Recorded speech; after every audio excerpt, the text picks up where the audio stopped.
Hello students, good evening. आज हम लोग बात करते हैं फोर्थ पेपर की। 2020 का फोर्थ पेपर आज डिस्कशन करते हैं, जिसमें हम लोगों ने सेल के बारे में बात करी और स्ट्रक्चरल ऑर्गेनाइजेशन। स्ट्रक्चरल ऑर्गेनाइजेशन में सिर्फ एनिमल टिश्यूज आपको दिया था as per early discussion. Announcement आपको बताया था कि इसमें हम अर्थवर्म, फ्रॉग आपको नहीं पूछ रहे हैं, वो फाइनल टेस्ट सीरीज उसमें पूछा जाएगा। तो इसमें हम लोग बात करते हैं अपने 20 क्वेश्चंस की, 2020 की। पहला क्वेश्चन है राइबोसोम जो ईआर के ऊपर पाया जाता है। तो याद रखना, ईआर के ऊपर जो राइबोसोम पाया जाएगा वो है बेटा 80S type. Correct answer is B. जो माइटोकॉन्ड्रिया में रहते हैं, क्लोरोप्लास्ट में होते हैं, वो 70S टाइप है। इनको आप सेल रिडंडेंस से पढ़ेंगे, वो 70S है। जो साइटोप्लाज्म में पाए जाएंगे यूकेरियोटिक के साइटोप्लाज्म में, वो कैसे होंगे? वो भी 80S होंगे। और ईआर के ऊपर सरफेस पे जो पाए जा रहे हैं वो भी 80S राइबोसोम पाए जाते हैं यूकैरियोटिक के ईआर के ऊपर। नेक्स्ट क्वेश्चन है क्रोमैटिन। तो chromatin is made up of packaging. Packaging में हम आरएनए भी लेंगे, पैकेजिंग में नॉन हिस्टोन्स भी लेंगे, लेकिन अगर हम बात करें कि क्रोमैटिन बना किससे, तो it is made up of DNP. DNP मतलब DNA plus protein, deoxy ribo nucleo protein, DNP. तो इसका आंसर हो जाएगा DNA and protein. Chromatin is made up of, chromosome is made up of. Primary function of Golgi, बहुत से बच्चों ने गलत किया। गोल्जी ना कोई सिंथेसाइज करते हैं, पैकेजिंग करेंगे, प्रोसेसिंग करेंगे, सिंथेसिस नहीं होगी। ठीक, इसलिए ये गलत हो गया। एक ही का आंसर इसका, दैट इज सेक्रीशन। क्यों? क्योंकि जो कुछ बनता है किसमें, ईआर में, वो आकर के यहाँ पे प्रोसेस्ड होगा और फिर वहां से, यही गोल्जी है जहां से बनती है लाइसोसोम। और लाइसोसोम भी बेटा जो है वो सेक्रेटरी नेचर की है। गोल्जी में ही जो एंजाइम फॉर्म होते हैं वो लाइसोसोम नाम की छोटे छोटे वेसिकल्स में भर जाते हैं और वो वेसिकल आगे सेक्रीट करते हैं। गोल्जी का मेन काम secretion. Correct answer is third का ए। नेक्स्ट आ जाइए, ribosomes over ER are responsible for. जो राइबोसोम ईआर के ऊपर पाए जाते हैं वो क्या काम करते हैं? तो हम लोग पढ़ चुके हैं ribosome protein synthesis. Protein synthesis, कहीं पर भी राइबोसोम है तो वो प्रोटीन बनवाएंगे। ओके, लेकिन ये प्रोटीन वो प्रोटीन नहीं है जो हमारी सेल्स की, हमारी बॉडी की बिल्डिंग ब्लॉक्स के तौर पे काम करती है। ये प्रोटीन बेटा है सेक्रेटरी प्रोटीन। आप पढ़ते हैं एंडोमेम्ब्रेनस सिस्टम, ईएमएस। ईएमएस में 4 ऑर्गेनल है, वी गर्ल, वैक्यूल, गोल्जी, ईआर और लाइसोसोम। ये चारों ऑर्गेनल जो है वो इंटरकनेक्टेड है। ईआर में प्रोटीन फॉर्म होती है, ये प्रोटीन पैक्ड होगी गोल्जी में, यही प्रोटीन एंजाइम की तरह ऐड करेगी लाइसोसोम में। जो बची कुछ वेसिकल होंगी वो स्टोरेज के काम आएंगी, वैक्यूल बनाएंगी। ये चारों स्ट्रक्चर कहलाते हैं एंडोमेम्ब्रेनस सिस्टम, ईएमएस। वी गर्ल, वैक्यूल, गोल्गी, एंड लाइसोसोम। तो राइबोसोम जो ईआर के ऊपर मौजूद है, they are responsible for synthesizing secretory protein, जो सेक्रीशन नेचर की होंगी, as a enzyme, as a hormone, as a neurotransmitter add करेंगे, कभी किसी का बिल्डिंग ब्लॉक नहीं बना रही होंगी। तो इसका आंसर हो गया ए। आगे बढ़ते हैं क्वेश्चन नंबर 5 पे। 5 कहता है सोर्स ऑफ आरआरएनए। बहुत बेहतरीन क्वेश्चन है। आरआरएनए कहां बनता है? आरआरएनए को हमें चाहिए तो हम कहां आ जाए? तो आपने पढ़ा होगा क्रोमोसोम में सेंट्रोमियर प्राइमरी कंस्ट्रक्शन, एक और कंस्ट्रक्शन होता है, इसे कहते हैं सेकेंडरी कंस्ट्रक्शन। जहां पर ये सेकेंडरी कंस्ट्रक्शन है, that part of chromosome is known as satellite DNA या सैट डीएनए, सैट क्रोमोसोम। और ये जो क्रोमोसोम है that take part in formation of rRNA. ये जो डीएनए है यही फॉर्मेशन कराता है किसका? आरआरएनए का, राइबोसोमल आरएनए। राइबोसोमल आरएनए बनाने वाले डीएनए को एक नाम और दे देते हैं, that is rDNA, ribosomal DNA. ये सारी कहानी कहां चल रही है? ये सारी कहानी चल रही है न्यूक्लियोलस के आसपास। उसी को कहते हैं एनओआर, न्यूक्लियोलस ऑर्गेनाइजिंग रीजन। तो अगर हमें आरएनए चाहिए, चाहे क्या बनाना हो, राइबोसोम बनाना हो, न्यूक्लियोलस बनाना हो, तो आरएनए कहां बन रहा है?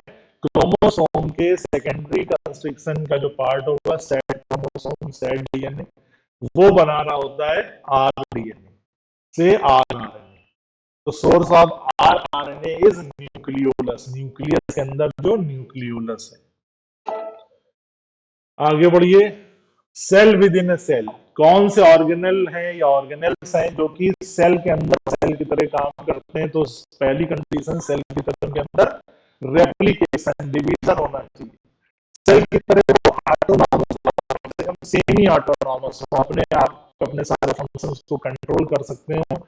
और इसका क्रेडिट जाता है दो organelle, chloroplast and mitochondria, because they have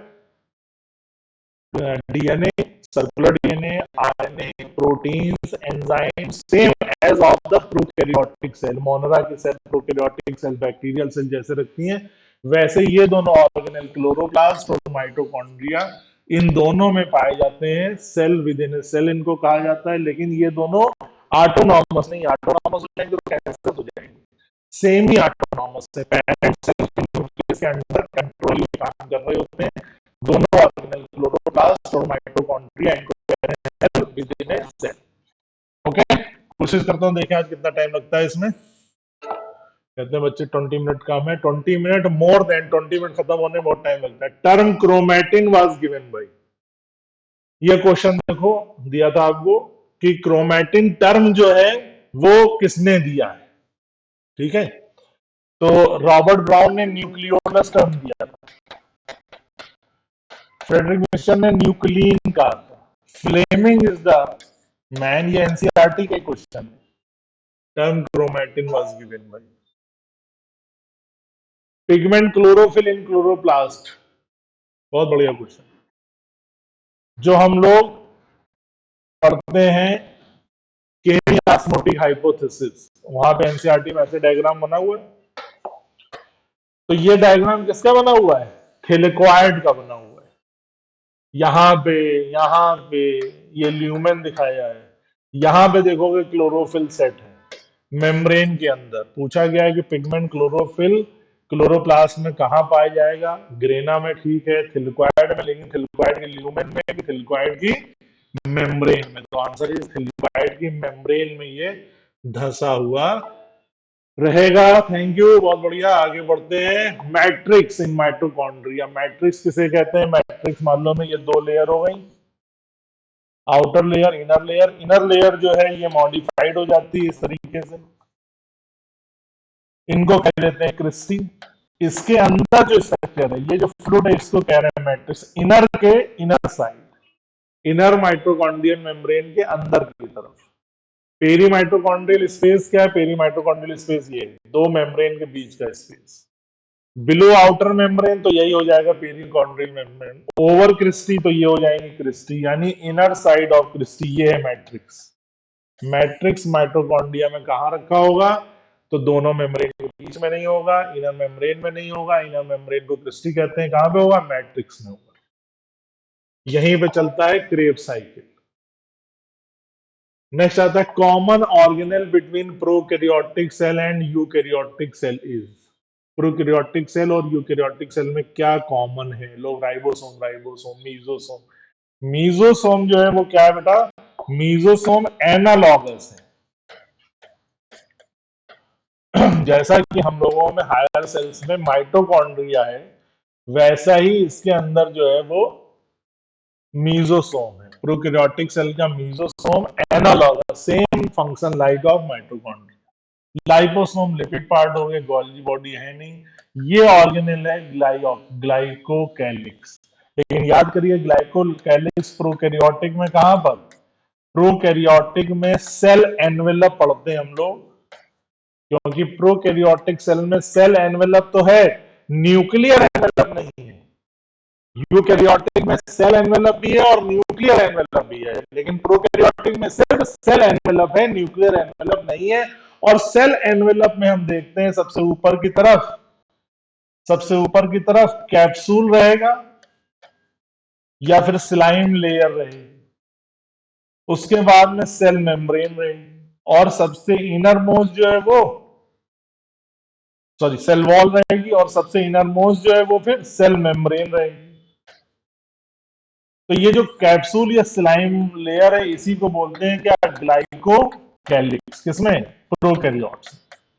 तो पहली ग्लाइकोकैलिक्स, दूसरी सेल मेम्ब्रेन, तीसरी सेल वॉल, वो दूसरी सेल वॉल, तीसरी सेल मेम्ब्रेन। ये तीन लेयर हो गई, glycocalyx, cell wall, cell membrane, prokaryotic के केस में। और इसको कहते हैं सेल एनवेलप। यूकैरियोट्स में देखो क्या है, यूकैरियोट्स में ये glycocalyx is the part of cell membrane only. Cell membrane में आपको स्ट्रक्चर याद है ना, इस तरीके से जो बना हुआ है सिंगल एंड निकोलसन का, इसे चोटियां और लटकी हुई हैं। तो ये जो चोटियां हैं ये कोई और नहीं, कार्बोहाइड्रेट के पार्टिकल्स हैं। और कार्बोहाइड्रेट कभी भी यूकैरियोट्स में फ्री स्टेज में नहीं है, या तो जुड़े हुए प्रोटीन से एज ए ग्लाइकोप्रोटीन, या फिर जुड़े हुए लिपिड से एज ए ग्लाइकोलिपिड, लेकिन फ्री स्टेज में कार्बोहाइड्रेट नहीं है। तो ये जो चोटियां लटकी हुई हैं, बंधी हुई हैं ग्लाइकोलिपिड ग्लाइकोप्रोटीन के फॉर्म में, उन्हीं को बेटा कहते हैं ग्लाइकोकैलिक्स। तो glycocalyx is the common between prokaryote and eukaryote. तो प्रोकैरियोट में पूछा जाए कहां पर, आउटर मोस्ट स्लाइम लेयर या कैप्सूल की तरह ग्लाइकोकैलिक्स, सेल एनवेलप का पार्ट। और यूकैरियोट्स में सेल मेम्ब्रेन के अंदर ये मौजूद होंगी प्रोटीन के साथ, या फिर फैट के साथ, फास्फोलिपिड के साथ अटैच होकर के बनाएंगे ग्लाइकोलिपिड या ग्लाइको प्रोटीन्स। और ग्लाइकोकैलिक्स तो एक बात की बात चल रही है, सिग्नेचर ऑफ सेल। हर सेल का अपना एक अलग स्टाइल है अरेंजमेंट ऑफ ग्लाइकोकैलिक्स का। यही वो बेस है जिसके ऊपर हम लोग डिफ्रेंशिएट करते हैं A cell, B cell of RBCs की। आरबीसीज की जो सेल होती हैं ब्लड ग्रुप ए में कैसी, बी में कैसी, इन्हीं ग्लाइकोकैलिक्स के बेस पर। ठीक है, इतनी इंफॉर्मेशन बहुत है आज के लिए। आगे बढ़ते हैं, क्वेश्चन नंबर 11। ये आपका टिश्यू से रिलेटेड हो जाता है। इनमें से which of the following statement is और फॉल्स, इनमें से फॉल्स कौन सा है, आपको बताना है इनमें से फॉल्स कौन है।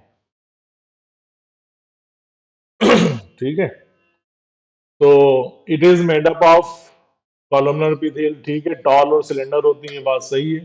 फ्री सरफेस है माइक्रोविलाई, भाई यही तो बनाते हैं माइक्रो, ऊपर माइक्रोविलाई लगा देते हैं, ये भी सही है।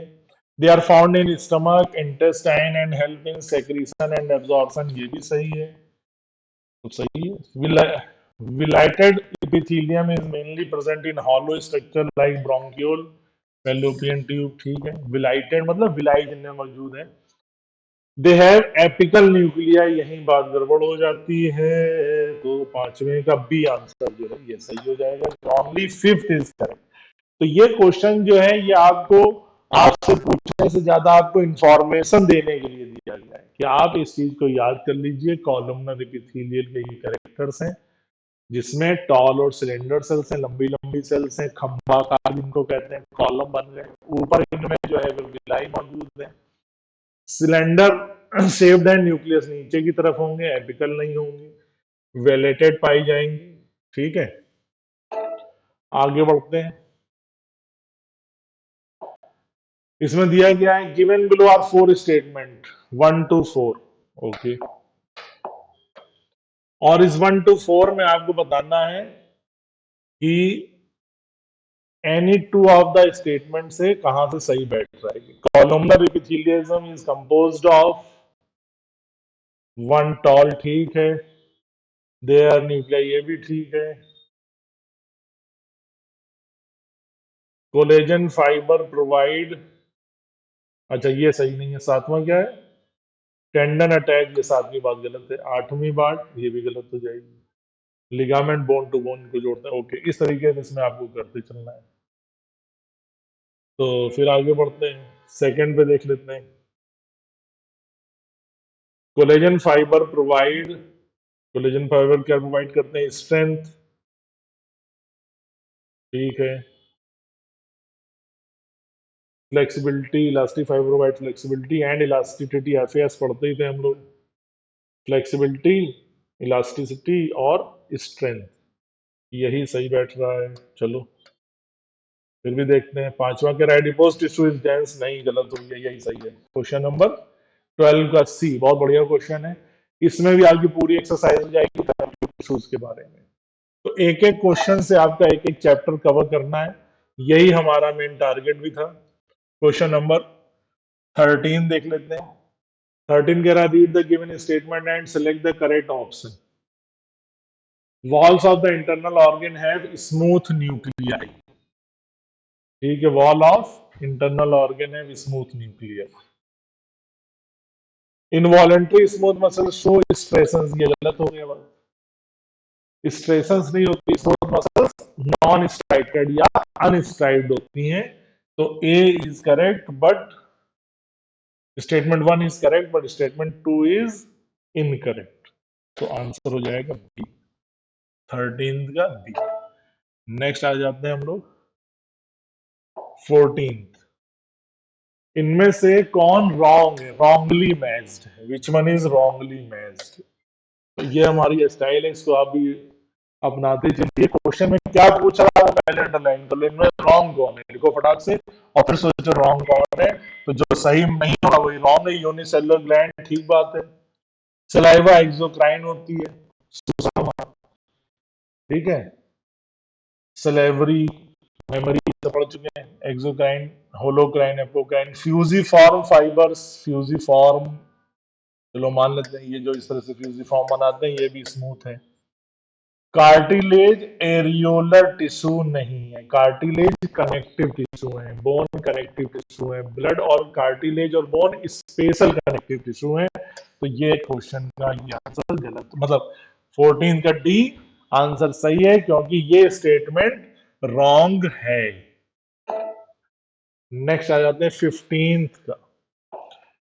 स्टेटमेंट दिए हुए हैं, इनमें से आपको देखना है mistakes, having certain mistakes in two of them. अच्छा ये बता दिए दो में जो है वो मिस्टेक है। अब दो में मिस्टेक कहां पर है। Adipose tissue is a type of dense connective tissue located below skin.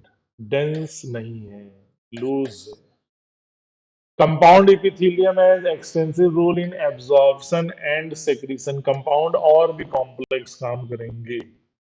Most of the cartilage in vertebrate embryos are replaced by bone, ये बात सही है, तभी तो वर्टिब्रेटा बनते हैं। Smooth muscles are involuntary and their functioning can not be directly control. Smooth muscles involuntary होती, directly control नहीं होती, ये बात भी सही है। तो 2 और 3 ये तो नहीं है, 4 और 3, 1 एंड 2 ही रॉन्ग है हमारे ख्याल से। तो 15 का हो जाएगा डी आंसर। ठीक, इस तरीके से आपको टिश्यू, पूरे पूरे टिश्यूज, एनिमल टिश्यूज इसके अंदर कवर कर लिए गए हैं। Match the following, choose the correct. Correct ढूंढना है हमें इसमें से। तो करेक्ट कौन सा है, ऑप्शन दे दिए हैं। एडिपोज टिश्यू सब जानते हैं, एडिपोज जो है वो फैट होता है। तो ए का 4 हमने चिपका दिया, बाकी अपने आप मिल जाएंगे। ए का 4 एक ही है देखो। तो बी का, चलो इसमें आ जाए फ्लूइड कनेक्टिव टिश्यू, डी का सबको मालूम है, 2 सही है। हाइलिन कार्टिलेज नोज पे पाई जाती है, चमकदार कार्टिलेज हाइलिन, ये वाली टिप ऑफ नोज, C1 हो गया। इलास्टिक कार्टिलेज B3 हो गया, स्किन अपने आप आ गई। 16 का बी आंसर हो जाएगा। रिवाइज करते रहिए। बायोलॉजी ही है जो आपको 50% मार्क्स दिलाती है टोटल का। बायो को बिल्कुल आपको आत्मसात करना, अपने अंदर उतार लीजिए। अगले क्लास में इसको थोड़ा सा आपको बताएंगे कहानी, कैसे आप बायो को अपने अंदर उतारेंगे। The function of gap junction is separate two cells to form each other, चलो stop substance from leaking across, performing cementing, ये भी ठीक है। facilitate communication between adjoining cells by connecting the cytoplasm for rapid transfer of ion, सबसे best answer ये होगा। पूरा पूरा एनसीईआरटी को उतरा हुआ है। ये भी आपको इंफॉर्मेटिव टाइप हो गया कि आप पूरा अपना तैयार कर लें। आ जाइए 18 पे। स्मूथ मसल्स आर, तीन तरह की मसल्स हैं,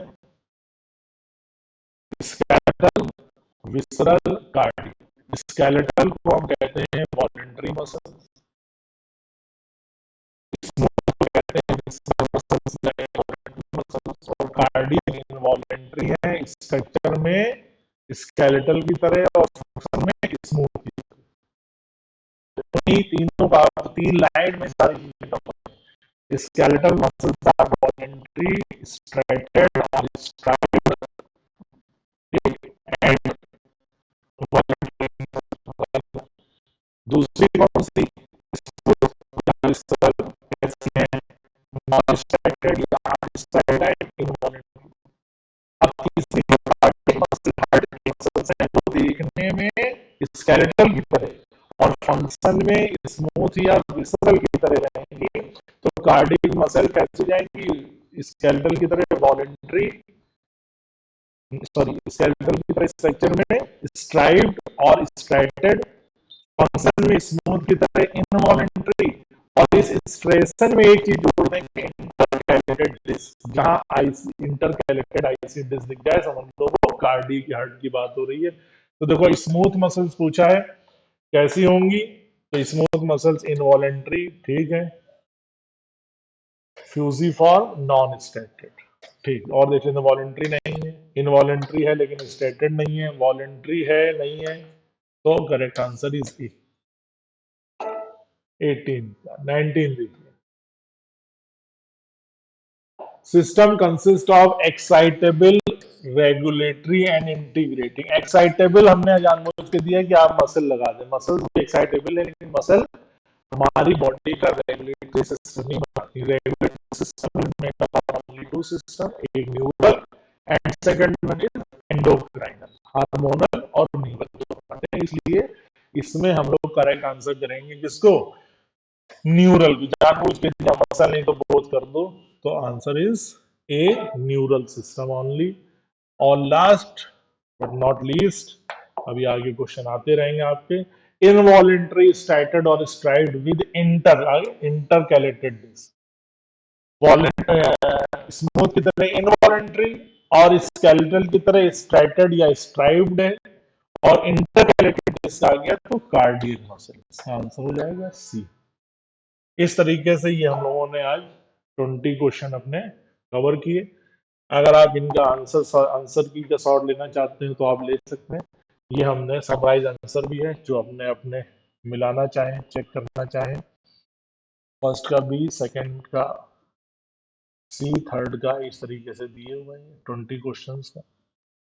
और नेक्स्ट जो टेस्ट सीरीज है हमारी, पांचवा जो पेपर है, उस पांचवें पेपर में हम लोग लास्ट टॉपिक होगी थर्ड यूनिट का बायोमॉलिक्यूल से, मेरे ख्याल से बायोमॉलिक्यूल तो हो गया, सेल सेल डिवीजन भी हो गया,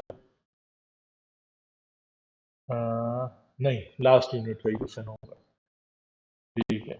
सेल हुआ अभी, बायोमॉलिक्यूल और सेल डिवीजन, एग्जैक्टली बायोमॉलिक्यूल और सेल डिवीजन का क्वेश्चन है, तो अच्छी तरह से रिवाइज करिएगा आप। और उसके बाद हमारी दो यूनिट जो सैटरडे शुरू हो जाएगा, फोर्थ और फिफ्थ, प्लांट फिजियोलॉजी और ह्यूमन फिजियोलॉजी। हर चैप्टर से आपको रिप्रेजेंटेटिव क्वेश्चन मिलेंगे, चैप्टर उस क्वेश्चन से कवर होगा और आपकी एक्सेल मिल जाएगी, आपको तैयार है उन 10 क्वेश्चन में, एक चैप्टर के 10 क्वेश्चन, दूसरे चैप्टर का 20 क्वेश्चन है। आप अपने आप को देखेंगे, जज करिएगा, मजा आएगा। रिवाइज करते रहिए, keep on revision, revision and revision makes perfect. आपको आगे तक ले जाएगा। बायोलॉजी के कुछ फंडामेंटल्स नेक्स्ट क्लास के बाद, नेक्स्ट डिस्कशन में आपको बताएंगे। Thank you, bye bye.